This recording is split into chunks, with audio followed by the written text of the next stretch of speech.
Guys, কেমন আছো তোমরা সবাই? আজকে অনেক দিন পর একটা ভিডিও নিয়ে চলে এসেছি, যেটা আমার খুব একটা স্পেশাল ভিডিও। আমি প্রত্যেক বছর আর কিছু বানাই না, মানে এই ব্লগটা একদম বানাতে থাকি। আর ব্লগটা কেমন লাগলো অবশ্যই জানো, চলো দেখতে থাকো। শেয়ার করতে এসেছিলাম যে সৌরভের কালকে জন্মদিন, 5 তারিখ, 5ই জানুয়ারি। আর আজকে হচ্ছে 4 তারিখ। আমি অলরেডি সব কিছু ম্যারিনেট করে রেডি করে রেখে দিয়েছি, যেহেতু আমি একা রান্না করব। আর সত্যি কথা বলতে তোমাদের কাছে কিছু শেয়ার করতে এসেছি, অবশ্যই এটা মানে তোমাদের ইচ্ছে হলে অবশ্যই এই জায়গাটা স্কিপ করো না। মানে সৌরভের কালকে জন্মদিন, এটা আমার কাছে ভীষণ স্পেশাল, কারণ এইবার ওর বাবা নেই। ওর বাবা মারা গেছেন হচ্ছে 6 সেপ্টেম্বর, 6 সেপ্টেম্বরে মারা গেছে। এই ফার্স্ট টাইম ওর বাবাকে ছাড়া ওর বার্থডে, তাই জন্য এটা একটু ইমোশনাল। আর আরও বিশেষ করে আমার এটা ভীষণ ইম্পর্টেন্ট একটা দিন, যেহেতু ওর বাবা নেই এবার। আর আমার বাড়িতে এই মুহূর্তে কেউ নেই, বাবা মা ভাই সবাই ঘুরতে গেছেন। ওরা গেছে তারাপীঠের মন্দিরে। আমারও যাওয়ার কথা ছিল, যেহেতু 5 তারিখে ওরা যাচ্ছে তাই আমি আর যাইনি।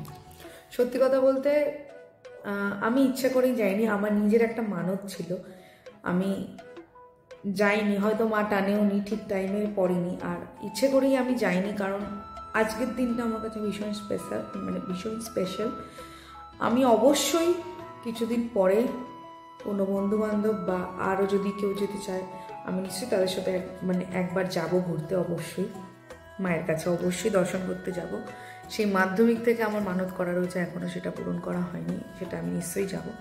সেটা বাদ দিয়ে সৌরভের মানে এই প্রথম একটা জন্মদিন যেখানে ওর বাবা থাকবে না, তাই জন্য এটা আমার কাছে ভীষণ স্পেশাল।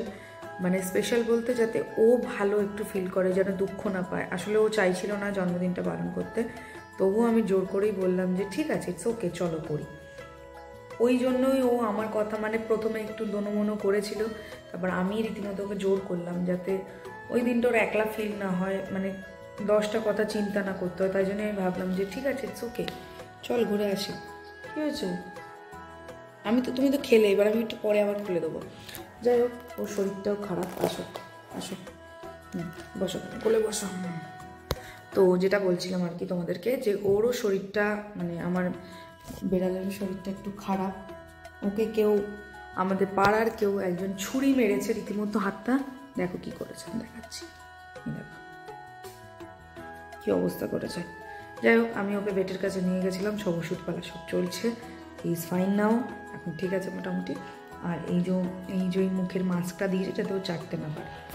যে টপিকে কথা বলছিলাম, তাই জন্য এই দিনটা আমার কাছে ভীষণ স্পেশাল। কী কী গিফট কিনেছি আমি, কিছু চেষ্টা করেছি আমার পছন্দ মতো কেনার।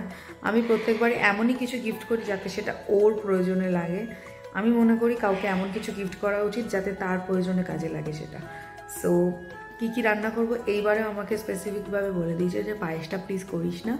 পায়েসটা মানে একটা রিমাইন্ড করায় যে বাঙালিদের জন্য বিশেষ করে পায়েসটা ভীষণ ইম্পর্টেন্ট। যে বলে না যে বাবা মা পায়েস আগে দেয়, তো প্রত্যেকবার আমিও পায়েস রান্না করি, কাকিমাও করে, আমিও পায়েসটা রান্না করি, কিন্তু এইবারের পায়েসটা আমি বাদ দিয়েছি।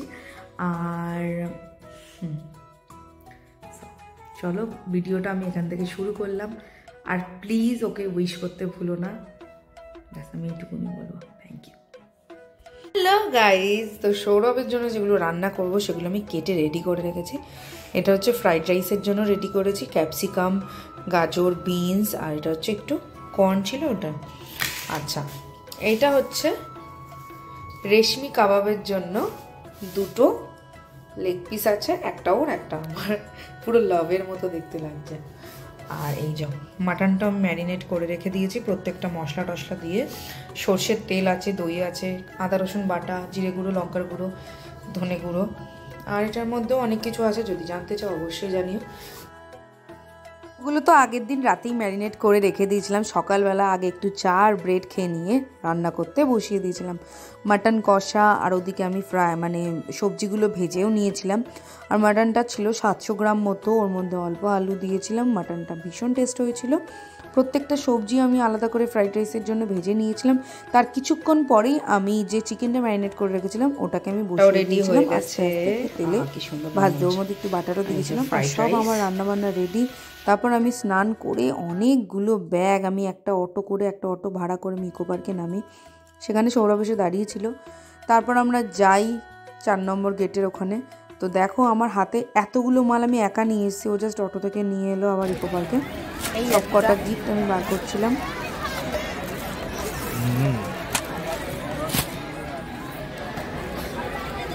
এটা খাওয়ার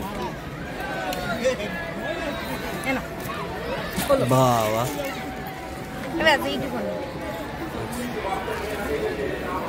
আগে এটা নাও, আগে এটা নাও।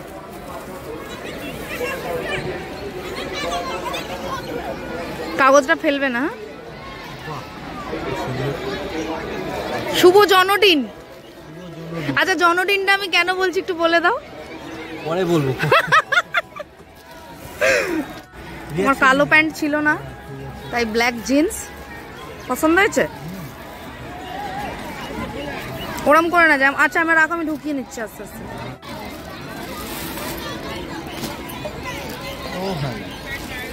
এখান থেকে খুলতে হবে, এখান থেকে।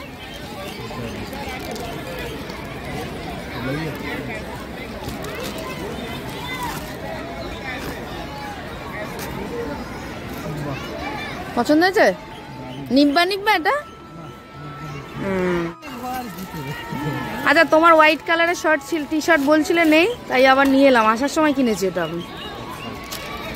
এটা এটার সাথে পরবে, এটা ফুল হাতা আছে, শীতকালের জন্য বেস্ট।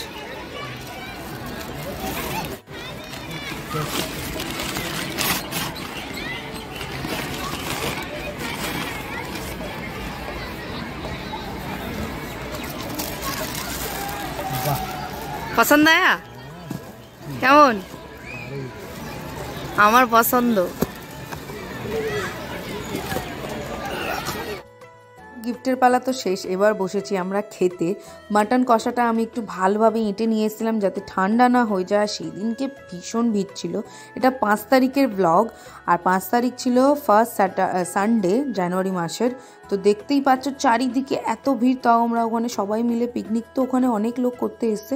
আমরাও বসে গেছিলাম খেতে। ততক্ষণে সবকটা খাবার একদম গরম ছিল, ভীষণ টেস্ট হয়েছিল।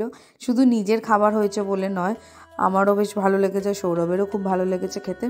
ওর যে বেশি ভালো লেগেছে সেটা হচ্ছে চিকেন কাবাবটা, বললো যে বেশি ভালো হয়েছে, মাটনটার থেকেও বেশি ভালো লেগেছে, যেহেতু এটা reshmi kebab. Birthday to you, happy birthday to you. তারপর এই তো কেক টেক খেলাম, খেয়ে দিয়ে একটু ওর থেকে রিভিউ নিচ্ছিলাম। তো শোনো কি বলছে ও আগে। তারপর আমরা গেছিলাম, যে কনফিউজ ছিলাম পুষ্পা দেখতে যাবো কিনা। কেমন লাগলো খাবারটা মোনা? সুন্দর মোনা। কোনটা বেশি ভালো লেগেছে? চিকেন। মাটনটা আমি অতগুলো টাকা দিয়ে কিনেছি, চিকেনটা ভালো লাগলো। চিকেনটাই বেটার হয়েছে। বাই। যাওয়া যাক সিটি সেন্টারে।